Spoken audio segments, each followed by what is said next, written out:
Hello, I'm Jennifer Keller, the Programming Coordinator at the Westport Library.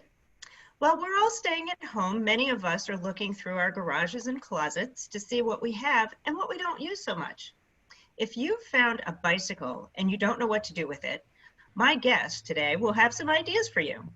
Kaya Day works for the Bradley Street Bicycle Co-op in New Haven, which is a volunteer-driven bike shop dedicated to getting more people on bikes to reduce inequality, build community, and improve the city. Hi, Kai. Hi. If someone has found a bike that they haven't used in a while, what can they do at home to bring it back to life?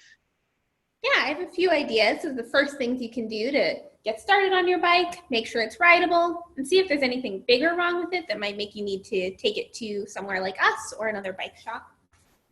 So the first thing you're going to want to do is just clean the bike. It's probably been sitting somewhere, it might be dusty, and then you get to see all the parts, feel the bike, see what might be wrong and what you might want to look at next. So I've got some simple green here and just a rag, and what we like to do at the co-op is just wipe down the bike, spray the whole thing, and make sure that it's not covered in dust or grease so that you can, touch the bike comfortably without getting your hands dirty.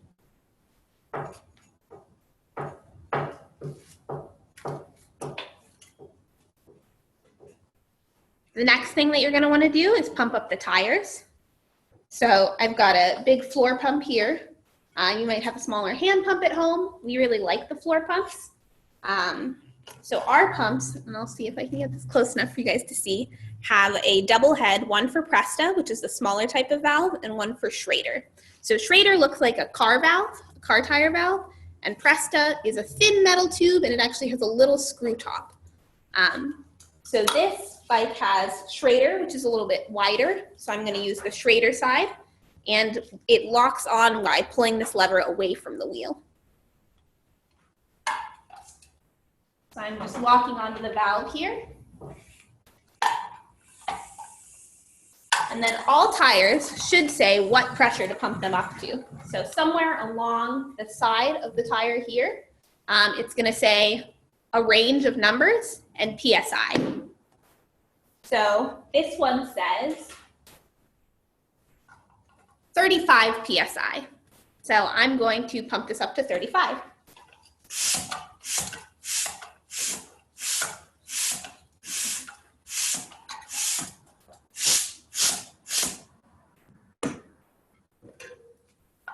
So once your tire's pumped up, it should feel hard to the touch. You shouldn't be able to dig your thumb into it. And that will make sure that you can ride comfortably on the road and that you won't get any flats. If your tire is too low, it can increase the number of flats you get, because if you hit any bumps, you're going to be squishing the tube that's inside against the rim. The next thing that you can do is lube the chain, which is one of the most important parts of the system of your bike, is that chain. That's what's you're pedaling, and that's how you're getting your wheels to move. So we have some chain lube here, this blue-green oil. You can get chain lube online. You can get chain lube at your local bike shop. In a pinch, you could use any sort of oil, canola oil or something like that. Just something that's greasy, but not too thick. So this chain is pretty clean, but if your chain is dirty, you should make sure it's wiped down first. Get all the dirt and grime off of it using something like Simple Green or diluted soap and water. Wipe it down, make sure it's clean, and then dribble some of the chain lube that you're using onto the chain slowly and turn so that you get each part of the chain with the lube.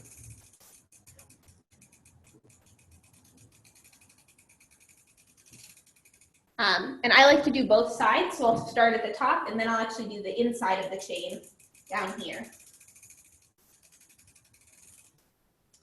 And then you want to work the chain lube into the chain, which you would do by spinning and shifting at the same time.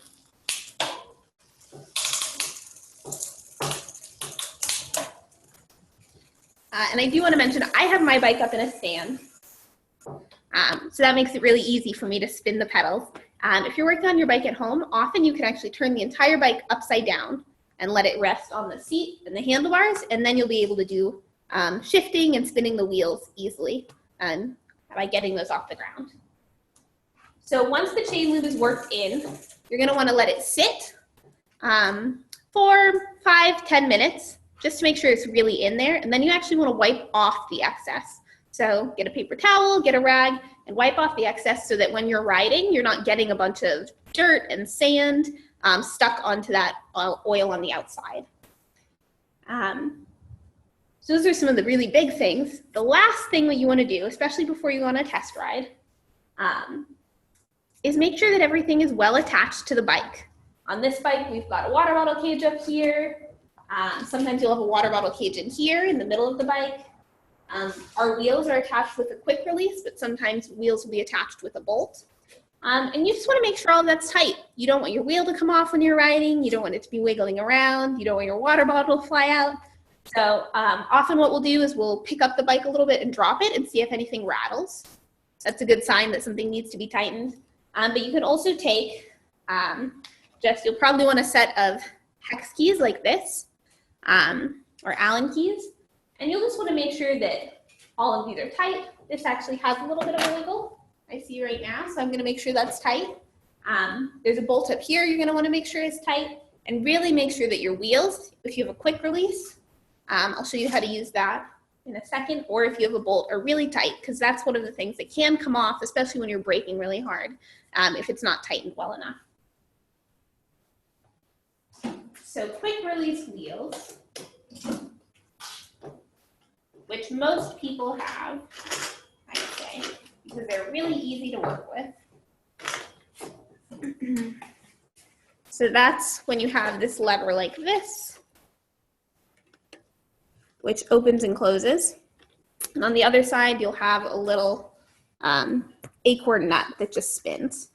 And so what you'll want to do is get the bike, the wheel in the frame, and tighten this so that when you pull this lever, it starts to get hard to pull right around 90 degrees when it's pointing straight out from the wheel. And it should be pretty hard to actually close.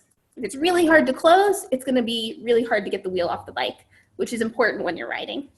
And then the last thing is that you want this lever to be pointing back so that it can never get caught on anything while you're riding. Pointing forwards and you hit a stick, that could accidentally open the lever and then your wheel will be loose. So you want to make sure that this is pointing back or down where it won't get caught.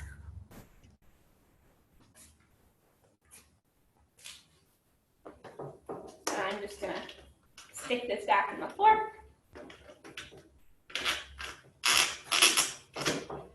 Make sure it's tight and clamp it down with that lever pointing backwards.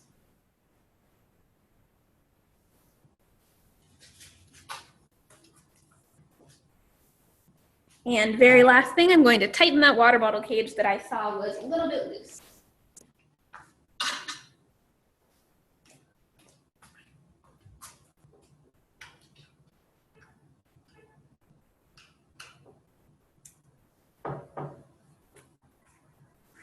So there you go. That is the first few things that you can easily do at home to make sure that your bike is in good shape. Well, thank you so much, Kai, for sharing expertise with the Westport Library community. For anybody at home who has a bike that they decide that they don't feel like riding, how can they donate it to the Bradley Street Bicycle Co-op? Yeah, just shoot us an email or contact us through our website. We accept all bike donations. Don't worry about us not accepting a bike. If you have a bike and you're not sure if it's going to be rideable or if it's going to be needed to take apart for parts, just give it to us. We'll figure it out.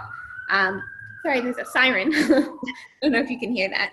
But yeah, contact us through our website, and then you can drop off the bike anytime during the week. Great. Thank you.